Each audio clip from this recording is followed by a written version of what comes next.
খেতে খেতে আমার প্লেট থেকে একটি চিকেন লেগ পিস তুলে নিল দাদা। আমি চিৎকার করে কাঁদতে লাগলাম।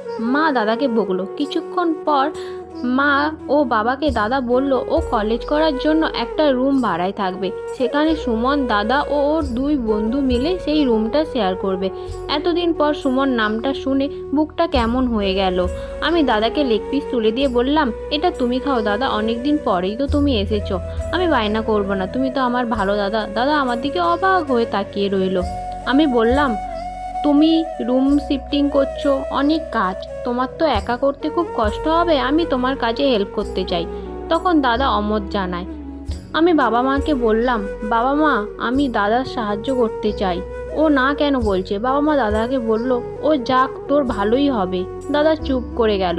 পরের দিন আমি স্কুল কমপ্লিট করে যেই ফ্ল্যাটে থাকবে সেই ফ্ল্যাটে যাওয়ার জন্য আমি গাড়ি নিয়ে গিয়ে সেই রুমের সামনে গিয়ে দাঁড়াই। তোমাদের সবার কাছে আমি ক্ষমা চেয়ে নিচ্ছি। এই কদিন আমার শরীরটা অত্যন্ত খারাপ ছিল, তাই আমি ভিডিও দিতে পারিনি। এখনও শরীরটা খারাপ আছে, কিন্তু তাও তোমাদের ভিডিও দিতে না পারার কারণে আমি আজকে আবার দিলাম। তোমরা এই ভিডিওটা ভালো লাগলে লাইক কমেন্ট শেয়ার করো। আমি নেক্সট বার খুব তাড়াতাড়ি আনছি। সবাই প্লিজ সাবস্ক্রাইব করো।